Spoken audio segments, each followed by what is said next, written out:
வணக்கம். நான் உங்கள் ஜோதிடர் மனோஜ்குமார். எல்லோரும் எப்படி இருக்கிறீங்க? நல்லா இருக்கிறேன்னு நினைக்கிறேன். சப்ஸ்கிரைப் பண்ணாதவங்க சப்ஸ்கிரைப் பண்ணிக்கங்க. ஏன்னா அடுத்தடுத்து வரக்கூடிய ஒரு காணொளிகள்லாம் ரொம்ப ரொம்ப யூஸ்ஃபுல்லாக எல்லாரும் அவங்களோட ராசி எந்தெந்த நிலைமையில் இருக்குன்னு சொல்கிறது டீட்டெயிலாக நம்ம பார்க்க போகிறோம். அப்போ நம்ம இது வரைக்கும் சப்ஸ்கிரைப் பண்ணாதவங்க சப்ஸ்கிரைப் பண்ணிக்கங்க.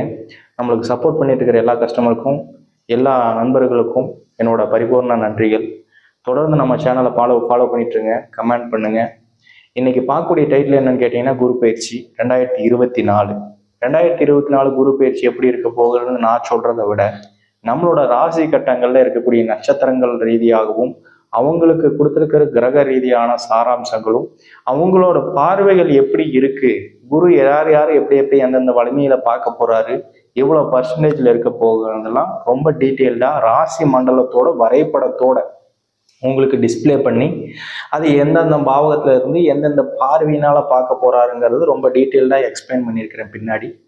இப்போ மேலே தொடர்ந்து இருக்கக்கூடிய வீடியோ ஃபுல்லாக நீங்கள் பார்த்து உங்களோட ராசிக்கு எப்படி இருக்க போகுது, எந்தெந்த பயிற்சிகள் எந்தெந்த விதமான அமைவுகள் இருக்க போகுதுங்கிறது டீட்டெயில்டாக நீங்களே பார்த்து தெரிஞ்சுக்கிற அளவுக்கு எக்ஸ்பிளைன் பண்ணியிருக்கிறேன். தொடர்ந்து நம்ம வீடியோவை பாருங்கள்.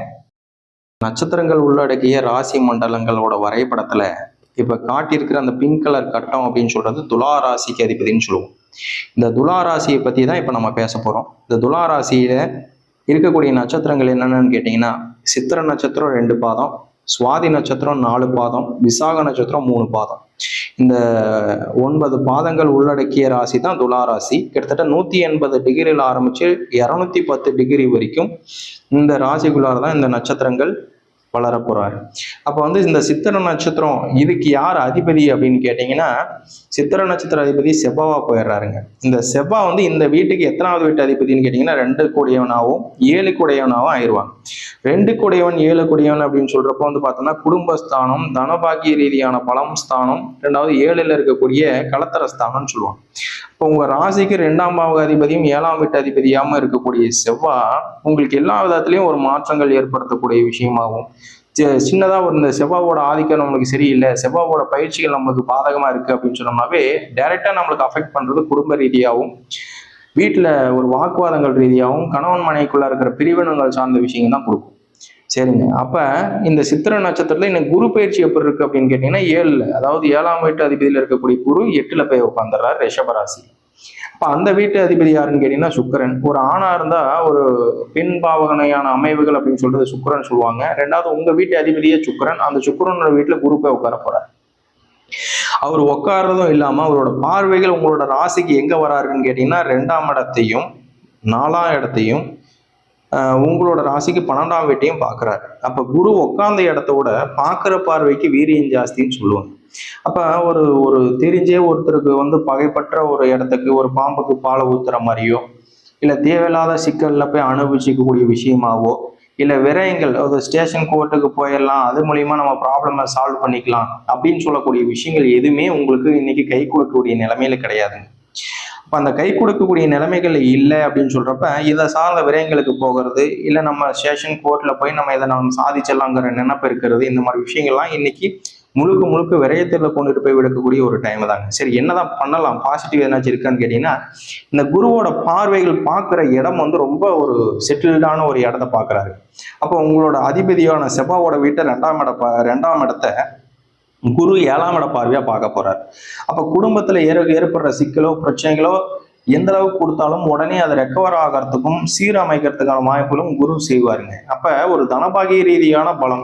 அப்ப வீட்டுல ஒரு நம்மளோட டைம் சரியில்லைனாலும் விரயத்தை கொடுக்குறாங்கனாலும் வீட்டுல யாராச்சும் ஒரு நேர காலங்களை வச்சு உங்க ஜனகால ஜாதகத்தோட சப்போர்ட்டை வச்சு எல்லா விதமான அமைவும் நம்ம அமைச்சுக்கலாம். இன்னைக்கு குரு பயிற்சி இந்த மாதிரி இருக்கு, 8ல் குரு போய் உட்காந்துறாரு அப்படிங்கிற பயமோ பதட்டமோ வேண்டாம். அந்த குரு இருக்கிறாரு, அந்த குரு எந்த அளவுக்கு சுபத்தன்மை அடைவாருன்னு கேட்டீங்கன்னா, உங்களோட ஜாதகத்துல ஜனனகால ஜாதகத்துல குரு எந்த வலிமையில இருக்கிறாரு, எவ்விதமான பார்வையை பெறாருன்னு பார்த்துட்டு கூட நம்ம அதுக்கு தகுந்த மாதிரி நம்ம ஒரு விஷயங்களை இடப்பெயர்ச்சம் இடமாற்றங்கள் இந்த மாதிரி விஷயங்களை செய்துக்கலாம்.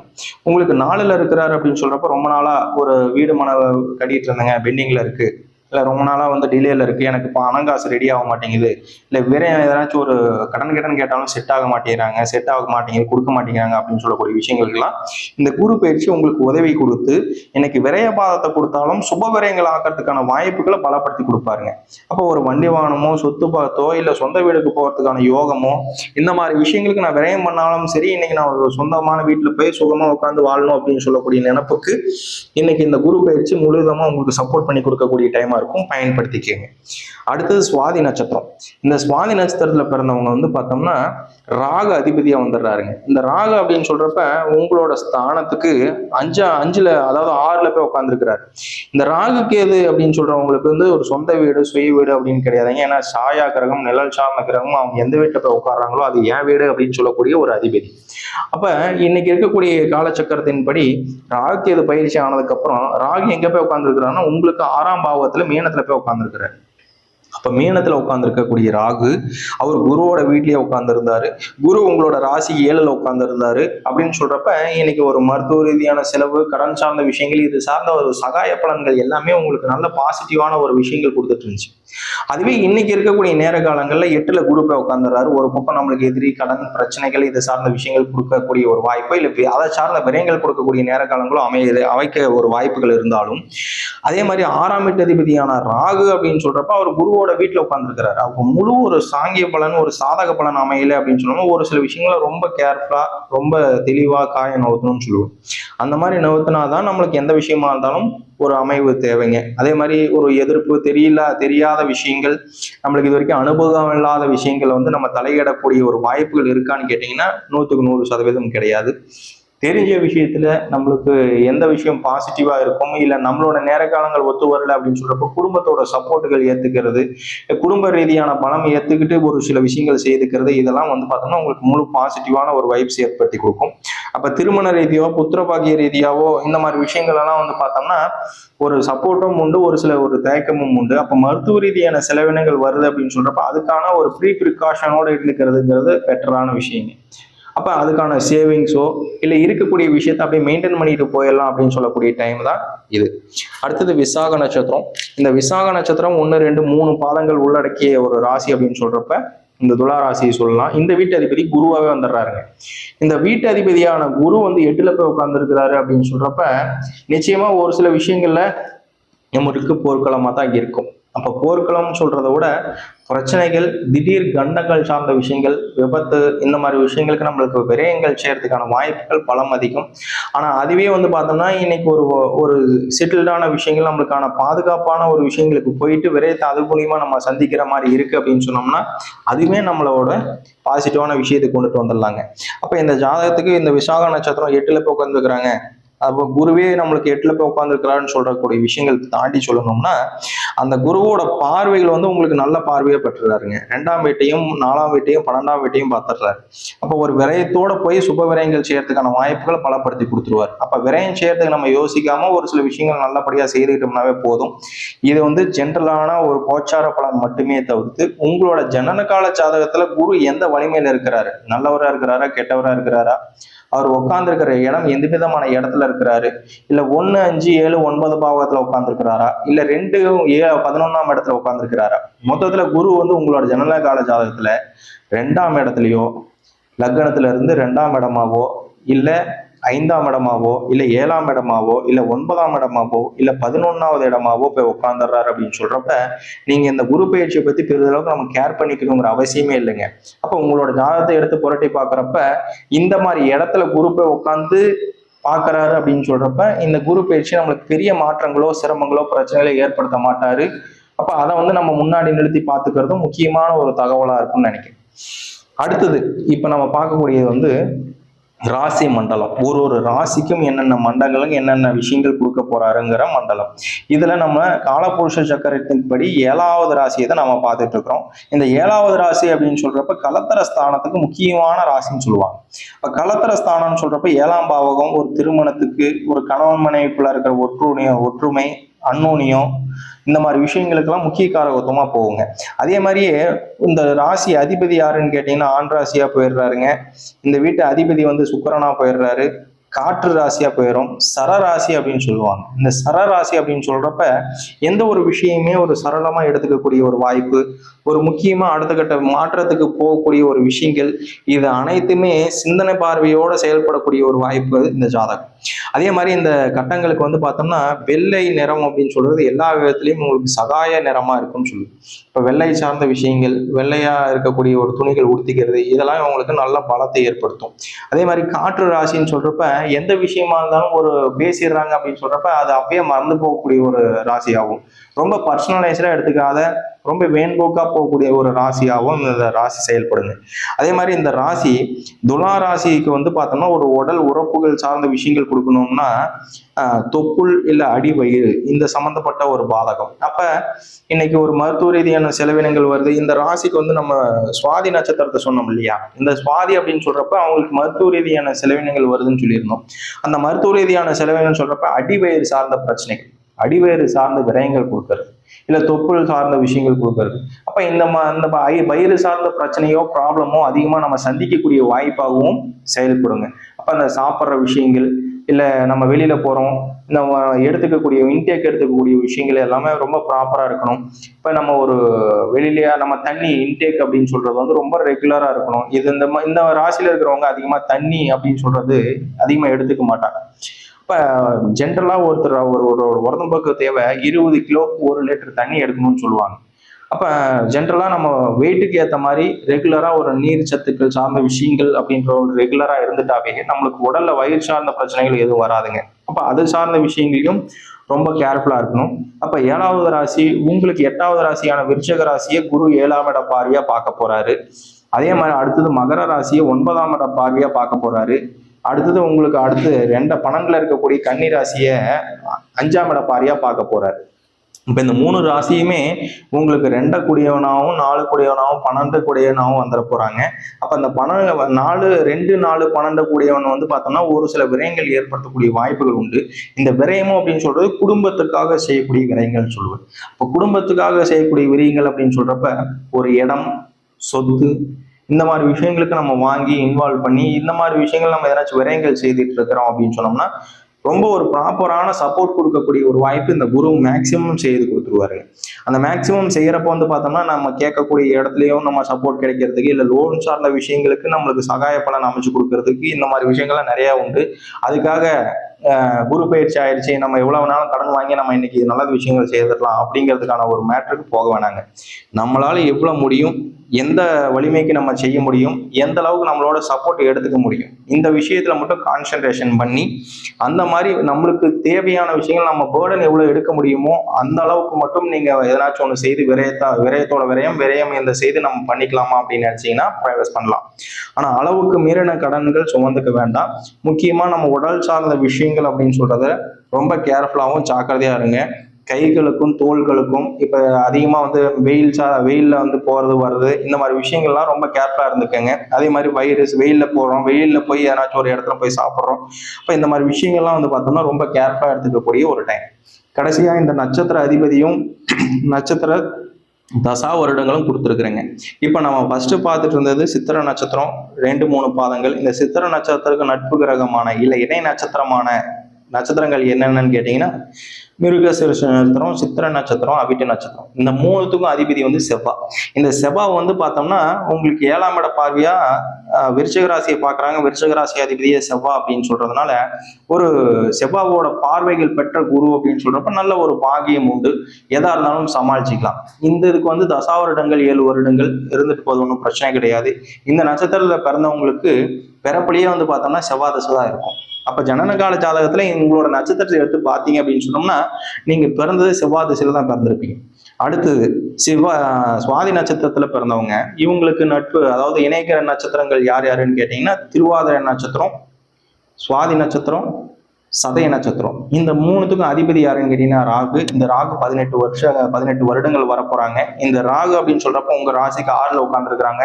இந்த ராகு எது பயிற்சி ஆகிற வரைக்கும் ஓரளவுக்கு நம்மளுக்கு மருத்துவ ரீதியான செலவினங்கள் நம்மளுக்கு பலப்படுத்திட்டு தான் இருக்கும். அதை சார்ந்த விரயங்கள் செய்யறதுக்கு ஒரு பாசிட்டிவோ இல்லை நல்ல ஒரு விஷயங்களோ கொடுக்கறதுக்கான வாய்ப்புகளும் உண்டு. அப்ப ராகு அப்படின்னு சொல்றது குருவோட வீட்டிலேயே போய் உட்காந்து சுபத்தன்மை அடையறதுனால பெரிய அளவுக்கு நம்ம பாதிப்பு யோசிக்க தேவையில்லை. அப்ப அப்ப இந்த இணை நட்சத்திரங்கள் ரீதியான ஒரு அமைவு பார்வை அப்படின்னு சொல்றது நம்மளுக்கு நல்ல ஒரு சப்போர்ட்டா தான் இருக்கும், ஒன்றும் பிரச்சனைகள் கிடையாது. இப்ப இவங்களும் 18 வருட காலகட்டங்கள் திசாபதி நடத்த போறாங்க. இவங்க இந்த நட்சத்திரத்துல பிறந்தவங்களுக்கு பிறந்த நட்சத்திரம் பாத்தீங்கன்னா ராகுல தான் பிறந்திருப்பாங்க, ராகு திசா இருப்புல தான் பிறந்திருப்பாங்க. அதே எடுத்து ஒருத்தர் செக் பண்ணிக்கோங்க. கடைசியா விசாக நட்சத்திரம். இந்த விசாக நட்சத்திரத்துக்கு இணை நட்சத்திரங்கள் யாருன்னு கேட்டீங்கன்னா புனர்பூச நட்சத்திரம், பூரட்டாதி நட்சத்திரம். இவங்களுக்கு அதிபதி யாருன்னு கேட்டீங்கன்னா குரு வந்துருவாரு. கிட்டத்தட்ட 16 வருட காலகட்டங்கள் இவங்க திசாபதிகள் நடத்த போறாங்க. இந்த நட்சத்திரத்துல பிறந்தவங்களுக்கு ஆப்வியஸ்லி குருவோட திசை தான் நடந்துட்டு இருக்கும். பிறப்ப திசையில குரு திசை முடிஞ்சு அவங்களுக்கு வயது காலகட்டங்களுக்கு தகுந்த மாதிரி அடுத்தடுத்த திசைகள் நடக்க போகுது. இப்போ இவங்களுக்கு குரு அதிபதியா வந்துடுறாங்க. இன்னைக்கு குரு பயிற்சி பத்தி தான் பேசிட்டு இருக்கோம். இந்த குரு அப்படின்னு சொல்றது 8ல போய் உட்காந்துருக்காங்க. நம்ம செய்யக்கூடிய விரயங்கள், செய்யக்கூடிய விஷயங்கள், நம்ம எடுத்து வைக்கக்கூடிய ஸ்டெப் ரொம்ப ஜாக்கிரதையா ரொம்ப பக்குவமா பார்த்து வச்சாங்கனாலும் ரொம்ப சப்போர்ட்டிவா இருக்குன்னு சொல்லுவேன். அடுத்தது நம்ம பார்க்கக்கூடியது பொது பலனான கோச்சார பலன் எப்படி இருக்குன்னு சொல்லி நம்ம பின்னாடி வரக்கூடிய ஒரு காணொலியில பார்க்க போறோம். தொடர்ந்து பார்த்துட்டு இருங்க. துலா ராசி நம்ம முன்னாடியே நம்ம நட்சத்திர ரீதியாகவும் சரி, ராசி மண்டலங்கள் ரீதியாகவும் சரி, என்னென்ன ராசிக்கு என்னென்ன நட்சத்திரத்துக்கு எப்படி இருக்குன்னு ரொம்ப டீட்டெயிலாக நம்ம சொல்லியிருக்கிறோம். அதை பார்த்துருப்பீங்க விஷுவலைஸ்டாகவே. இப்போ நம்மளோட ராசிக்கு எந்த விதமான கோச்சார பலன்கள் அடைய போறாரு. இப்போ துலா ராசிக்கு 8ல் போய் குரு உட்காந்துட்டாரு.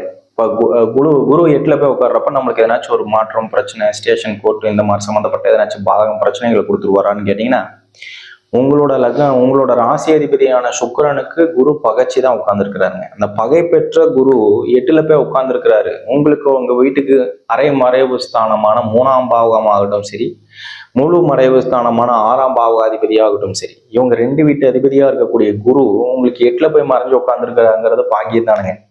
அப்ப அவர் மறைஞ்சு உட்கார்ந்து இருக்கிறதே நம்மளுக்கு ஏகப்பட்ட ஒரு சிரமங்கள்ல இருந்தும், பண விரயத்துல இருந்தும், கஷ்டங்கள்ல இருந்தும் ஒரு மோட்சங்களை கொடுக்கக்கூடிய நேர காலங்கள்னு சொல்லணும்னா இந்த குரு பயிற்சியை சொல்லலாம். அப்ப அவர் பார்க்கறப்ப பார்த்தோம்னா ஒரு விதமான நன்மையை கொடுக்குறாருன்னு தவிர்த்து, பார்க்காதப்ப இன்னும் பல கோடி நன்மைகள் உண்டுன்னு சொல்லுவேன். அப்ப குரு 8ல் உட்கார்ந்து இருக்கிறாருங்க. சரி, செய்யக்கூடாத விஷயங்கள் எதனாச்சும் இருக்கா அப்படின்னு கேட்டீங்கன்னா, ஒருத்தருக்காக ஒரு அமௌண்ட்டோ இல்ல ஒருத்தருக்கு ரெக்கமெண்ட் பண்ணி ஒரு பணம் என வாங்கி தரீங்க, இல்ல அதுக்கு எதனாச்சும் ஒரு ஜாமீன் இந்த சம்பந்தப்பட்ட விஷயங்கள் தரீங்க, இல்ல பணம் காசு சம்பந்தப்பட்ட விஷயத்துக்கு தேவையில்லாத ஒரு இல்லீகல் ஆக்டிவிட்டிஸுக்கு போறோம் அப்படின்னு சொல்லக்கூடிய விஷயங்களுக்கு செட் ஆகாது.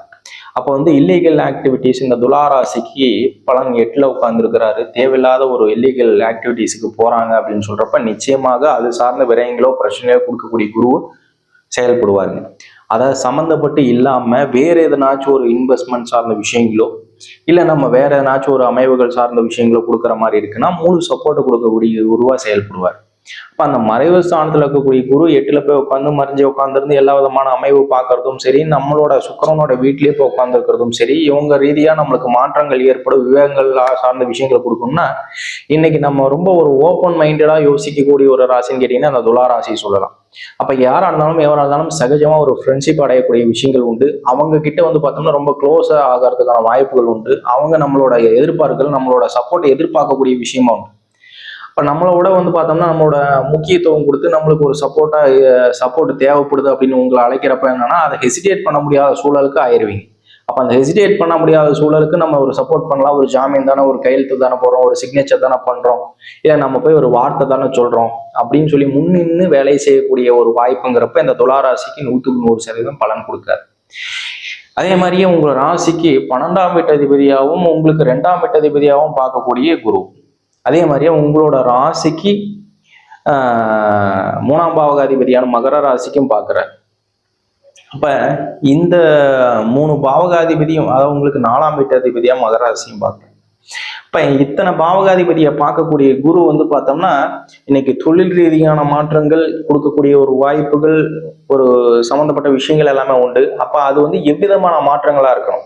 இப்ப நம்மளா ஒரு மாற்றங்கள் உற்பத்தி செய்யக்கூடிய வலிமையா இருக்கும். அப்படி இல்லை 12ல் விரயஸ்தானத்தை, உங்களோட ராசிக்கு 12ல் விரயஸ்தானத்தில் இருக்கிறாரு. அப்ப அந்த விரயஸ்தானத்துல இருக்கக்கூடிய கண்ணியை பார்க்க போறாரு குரு. அப்ப அவர் பார்க்குறப்பையும் அந்த விரயத்தை கொடுக்குறாரு. அந்த விரய சார்ந்த விஷயங்கள் நம்ம எந்த சார்ந்த இன்வெஸ்ட்மெண்ட் பண்ணணும். அப்ப நிரந்தரமா இருக்கக்கூடிய சொத்து பத்துக்கள் ரீதியா இன்வெஸ்ட்மெண்ட் பண்றது, தொழில் ரீதியா இன்வெஸ்ட்மெண்ட் பண்ணி நம்ம மேற்கொண்டு அதை ப்ராஃபிட் அடையிறங்கிற விஷயங்கள் மறந்துட வேண்டியதுதான். இப்போ அதை இல்லாமல் நம்ம நிரந்தரமாக எதனாச்சும் ஒரு இந்த இந்த சமயத்தில் இன்னைக்கு போட்டு வச்சிட்டோம்னா பின்னாடி யூஸ் ஆகக்கூடிய ஒரு வாய்ப்புகள் இருக்குங்க. அது மாதிரி ஏதாச்சும் ஒரு இன்வெஸ்ட்மெண்ட் செய்யட்டா தாராளமாக செய்யுங்க, அதில் தவறு கிடையாது. ஏன்னா உங்களுக்கு வந்து பார்த்தோம்னா அஷ்டமாதிபதியான குருவா வரப்போறாரு. அப்போ அஷ்டம குரு அப்படின்னு சொல்றப்ப அஷ்டத்துக்கே பிடிச்ச ஒரு குருபாவக அதிபதியா உனக்கு சிரமத்தை கொடுக்கக்கூடிய வாய்ப்புகளை பலப்படுத்துருவோம். யாரோ செய்த விஷயத்துக்கு நீங்க இந்த தேவையில்லாம தென்னம் கட்டுற மாதிரியும் தேவையில்லாத இடத்துல போய் நின்று பதில் சொல்லக்கூடிய ஒரு வாய்ப்பாகவும் உற்பத்தி பண்ணி கொடுத்துருவாருங்க. அதனால அந்த மாதிரி விஷயங்கள் இல்லாம நம்ம உண்டு நம்ம வேலை உண்டுன்னு போகிற மாதிரி இருக்கு அப்படின்னு சொன்னோம்னா நம்மளுக்கு அந்த குரு எந்த விதமான பாதிப்பும் பிரச்சனையும் கொடுக்க மாட்டார். சரி, இதுக்கு இதை மீறி எதனாச்சும் ஒரு டவுட்டோ சந்தேகமோ இல்லை தேவையான விஷயங்கள் இன்னும் சொல்லலை அப்படிங்கறதுக்கான ஒரு வாய்ப்போ உங்களுக்கு தெரிஞ்சிச்சு அப்படின்னு சொன்னோம்னா கீழே நம்ம கமெண்ட் பாக்ஸ்ல கமெண்ட் பண்ணுங்க. தொடர்ந்து நம்ம சேனலை ஃபாலோ பண்ணுங்க. தெரியாதவங்களுக்கு ஷேர் பண்ணி சப்ஸ்கிரைப் பண்ணுங்க. தொடர்ந்து நம்மளுக்கு சப்போர்ட் பண்ணிட்டு இருக்கிற எல்லா நண்பர்களுக்கும் என்னோட நன்றிகள்.